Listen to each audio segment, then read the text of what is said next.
friends, today we will discuss about ER model. So let's get started without wasting any time. सबसे पहले हम देखते हैं कि हमारे पास ER मॉडल का कंसेप्ट क्या है।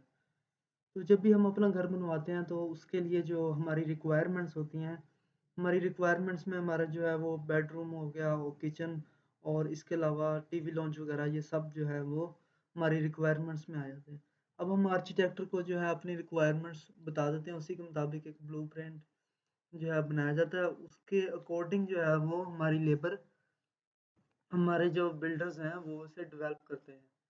अब बात करते हैं ईआर मॉडल। ईआर मॉडल भी जो है वो एक जो है डाटाबेस का स्ट्रक्चर है, लॉजिकल रिप्रेजेंटेशन बयान कर रहा है, लॉजिकल रिप्रेजेंटेशन है डाटा की।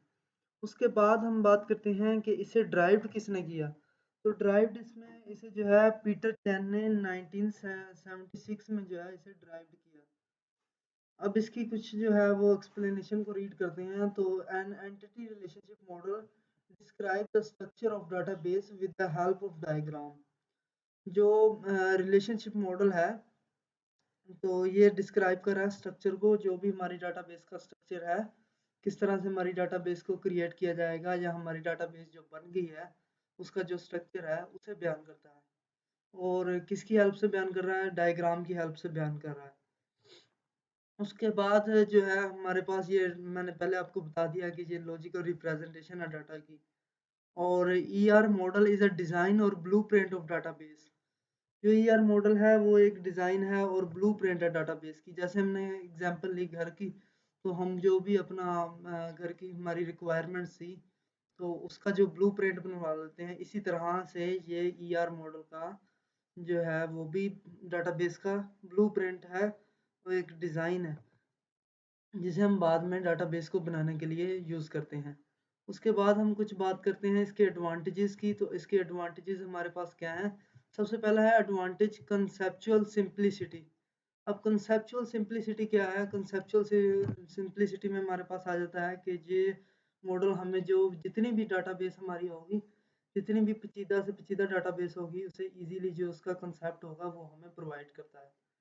और हमें जो है वो इजीली हमें समझ आ जाता है कि हमारी डाटाबेस किस तरह से काम कर रही है।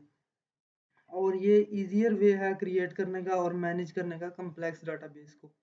उसके बाद हम बात करते हैं विजुअल रिप्रेजेंटेशन की। विजुअल रिप्रेजेंटेशन हमारे पास क्या है?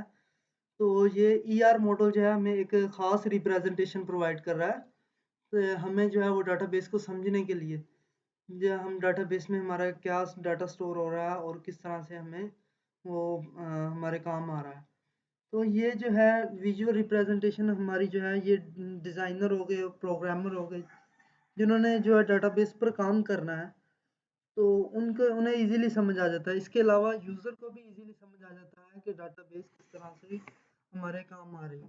उसके बाद जो थर्ड लास्ट है वो इफेक्टिव कम्युनिकेशन टूल है। तो ज़ाहिर सी बात है, ये डाटाबेस को क्रिएट करने में हमारी जो है ईआर मॉडल जो है हेल्प कर रहा है।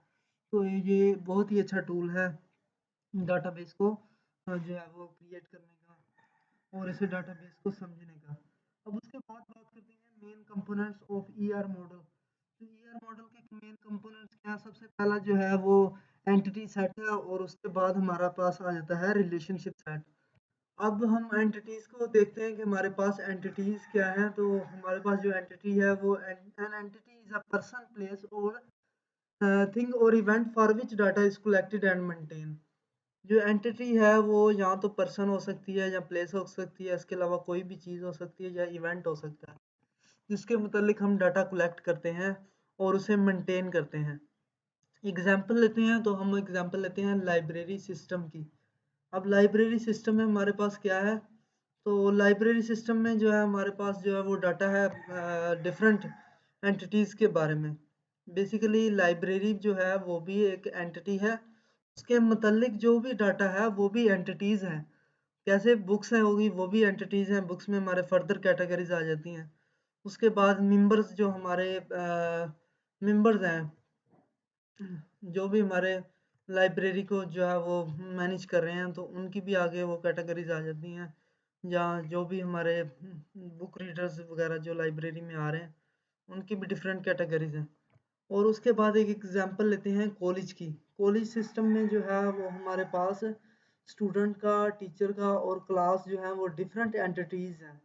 स्टूडेंट में जितने भी स्टूडेंट्स हैं वो तमाम स्टूडेंट्स आ रहे हैं स्कूल के। उसके बाद टीचर्स में जो है वो टीचर जो एंटिटी है उसमें भी जो है हमारे पास पहले कॉलेज एंटिटी है, उसके बाद फिर स्टूडेंट आ जाती है उसकी फर्दर एंटिटी, फिर टीचर और फिर क्लास। और इसे जो है एंटिटीज़ को हम रिप्रेजेंट करते हैं रेक्टेंगल से। और उसके बाद हम बात करते हैं कि हम जो है एंटिटीज़ का 3 डिफरेंट वे से जो है ना उसका मीनिंग लेते हैं। सबसे पहले बात जो हमारे पास आ जाती है वो एंटिटी टाइप आ जाती है। एंटिटी टाइप में क्या है कि हम जो भी हमारे एट्रीब्यूट्स यूज़ कर रहे हैं, सेम एट्रीब्यूट्स, उसे हम एंटिटी टाइप कह देते हैं। एग्जांपल के तौर पर हमने जो है वो स्टूडेंट को जो एंटिटी लिया था, तो अब इसमें जो है वो सेट ऑफ ऑल स्टूडेंट जो आ जाते हैं वो हमारे पास क्या है एंटिटी टाइप कहलाएगी। इसी तरह से बुक एक एंटिटी है, उसमें जो जितनी भी कलेक्शंस ऑफ बुक्स आ जाएंगी तो वो हमारे पास क्या कहलाएंगी, एंटिटी टाइप्स कहलाएंगी। उसके बाद हम बात करते हैं एंटिटी सेट की। तो एंटिटी सेट में जो भी हमारे पास एंटिटीज होंगी वो हमारी क्या सेट कहलाएंगी। जैसे कॉलेज की हमने एग्जांपल ली, इसमें स्टूडेंट, टीचर और क्लास जितनी भी एंटिटीज आ रही हैं वो हमारी क्या है, वो एंटिटी सेट हैं। फिर उसके बाद इंस्टेंस की बात करते हैं। हमारे पास इंस्टेंट क्या है, एंटिटी इंस्टेंट। तो जो भी हमारे पास एंटिटीज़ हैं उनमें जो भी हमारे पास जैसे स्टूडेंट हो गया, टीचर हो गया, क्लास हो गई, इनका एक एक जो है वो एक एंटिटी को लें तो वो हमारे पास क्या कहलाता है, इंस्टेंस। अब इसमें हमारे पास कॉलेज में 3 एंटिटीज़ हैं, स्टूडेंट, टीचर और क्लास। अब एक एंटिटी को हम क्या कह सकते हैं, इंस्टेंस कह सकते हैं।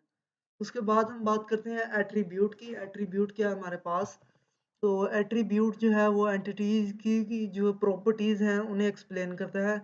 The characteristics of an entity are called attribute और प्रॉपर्टीज। जो हमारे पास करेक्टरिस्टिक्स हैं एंटिटी के, यहाँ उसके अलावा उसकी प्रॉपर्टीज हैं, उसे हम क्या कहते हैं, एट्रीब्यूट कहते हैं। बात करते हैं हमारा जो सेकंड मेन कंपोनेंट है वो है हमारे पास रिलेशनशिप। तो रिलेशनशिप में हमारे पास क्या आ जाता है कि जो भी लॉजिकल कनेक्शन बन रहा है डिफरेंट एंटिटीज़ के दरमियान में, हम उसे क्या कहते हैं, रिलेशनशिप। तो हमने कॉलेज की एग्जांपल ली थी। कॉलेज में हमारे पास डिफरेंट एंटिटीज़ आ रही थी। जैसा कि हमारे पास फर्स्ट जो है एंटिटी है वो स्टूडेंट है, फिर उसके बाद टीचर है और फिर क्लास है। अब इन तीनों एंटिटीज़ के दरमियान में जो भी रिलेशन बन रहा है उसे हम क्या कहेंगे, हम उसे लॉजिकल कनेक्शन कह सकते हैं या हम उसे रिलेशनशिप कह सकते हैं।